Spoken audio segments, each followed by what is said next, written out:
एकात्म मानव दर्शन के प्रणेता, महान आर्थिक चिंतक, अंत्योदय के योजनाकार, महान दार्शनिक, देश प्रेम, राष्ट्रीय एकता, अखंडता, समाज सेवा, निष्ठा, त्याग, तप, आत्मविश्वास, दृढ़ निश्चय, कर्मठता, ये ऐसे विशेषण हैं जो सदियों बाद किसी महापुरुष में एक साथ मिलते हैं। लेकिन ये सारे तत्व पंडित दीनदयाल उपाध्याय के व्यक्तित्व में विद्यमान रहे हैं। भारत की वैचारिक ज्ञान परंपरा और भारतीय मनीषा में पंडित दीनदयाल उपाध्याय का नाम बड़ी श्रद्धा और आदर के साथ लिया जाता है।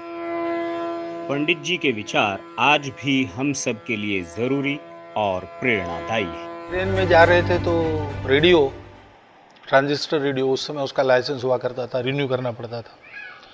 तो सुनते सुनते उनका वो समय समाप्त हो गया लाइसेंस का, तो उन्होंने बंद कर दिया और सामने वाले सज्जन को कहा कि आपका रेडियो ज़रा शुरू कीजिए, मुझे समाचार सुनने। उसने कहा महाराज अभी आप अपना ट्रांजिस्टर खोल के सुन रहे थे। तो उन्होंने कहा कि इसका लाइसेंस समाप्त हो गया, तो ऐसे करूँगा मैं तो चोरी होगी, तो इसलिए आपका है और है तो फिर शुरू कीजिए, तो मैं समाचार सुन लूँगा। इस प्रकार की पारदर्शिता आचरण में, जैसा विचार है वैसा आचरण। पंडित दीनदयाल उपाध्याय और उनके आर्थिक विचार।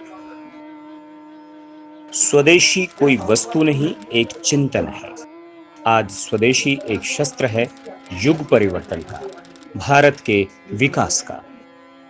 भगवान ने हर आदमी को हाथ दिए हैं, लेकिन हाथों की खुद से उत्पादन करने की एक सीमित क्षमता है। उनकी सहायता के लिए मशीनों के रूप में पूंजी की जरूरत है। हमारी राष्ट्रीयता का आधार भारत माता है। केवल भारत ही नहीं, माता शब्द हटा दीजिए तो भारत केवल जमीन का टुकड़ा मात्र रह जाता है।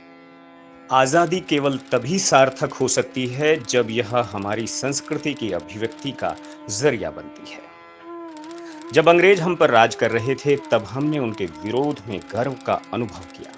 लेकिन हैरत की बात है कि अब जबकि अंग्रेज चले गए हैं, पश्चिमीकरण प्रगति का पर्याय बन गया। संपूर्ण व्यवहार, उसके संस्कार और वो व्यवहार कैसे करेंगे इसकी आदत डालनी पड़ती है। और उसमें फिर छोटा छोटा काम, बड़ी बड़ी बातें नहीं। बड़ी बड़ी बातें यानी राष्ट्रीय स्वयंसेवक संघ और बाकी के अंदर अगर अंतर रहा तो यही है कि भाई संगठन की बात, देश की बात, एकता की बात सब लोगों ने की, कही और संघ ने किया। स्वामी विवेकानंद और महर्षि अरविंद ने भारतीय ज्ञान परंपरा के माध्यम से भारत के पुनरुत्थान का जो सपना देखा, उसकी ज्योति को जन जन तक पहुंचाने और बहुआयामी राष्ट्रवाद की अलख जगाने के लिए दीनदयाल उपाध्याय ने एकात्म मानव दर्शन के सिद्धांत का प्रतिपादन किया। एकात्म मानव दर्शन एवं आर्थिक चिंतन। एकात्म मानव दर्शन पंडित दीनदयाल उपाध्याय के मुंबई में 22 से 25 अप्रैल 1965 में 4 भागों में दिए गए भाषण का सार है। पंडित जी पूंजीवाद और समाजवाद दोनों विचारधाराओं को भारत के लिए अनुपयुक्त और अव्यावहारिक मानते थे। उनका स्पष्ट मानना था कि भारत को सुचारू रूप से चलाने के लिए नीति निर्देशक सिद्धांत भारतीय दर्शन के आधार पर ही हो सकते हैं। वे पश्चिमी जगत में जन्मे सिद्धांतों के विरुद्ध मानव और समाज को विभाजित कर कर देखने के पक्ष में नहीं थे। उनके अनुसार मानव अस्तित्व के 4 अवयव होते हैं, शरीर, मन, बुद्धि और आत्मा, जिनके माध्यम से जीवन के 4 मौलिक उद्देश्यों काम, अर्थ, धर्म और मुक्ति को प्राप्त किया जाता है।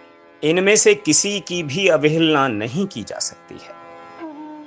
अंत्योदय की संकल्पना सामाजिक एकता और समरसता। पंडित दीनदयाल उपाध्याय देश की एकता और अखंडता के लिए सदैव समर्पित रहे। उनका मानना था कि राष्ट्र की निर्धनता और अशिक्षा को दूर किए बिना वास्तविक उन्नति संभव नहीं है। निर्धन और अशिक्षित लोगों की उन्नति के लिए उन्होंने अंत्योदय की संकल्पना का सुझाव दिया। उनका कहना था कि अनपढ़ और मैले कुचैले लोग हमारे नारायण हैं, हमें इनकी पूजा करनी है। यह हमारा सामाजिक दायित्व भी है और धर्म भी। उनका ये दृष्टिकोण मात्र लेखन, भाषण और चिंतन तक सीमित नहीं था, बल्कि जब वो देश भर में प्रवास के लिए जाते तो वरीयता के आधार पर समाज के दबे कुचले लोगों के यहां ही ठहरते थे। आज भी पंडित जी के विचार उपयोगी और प्रासंगिक हैं और समाज को एक नई दिशा और प्रेरणा दे रहे हैं।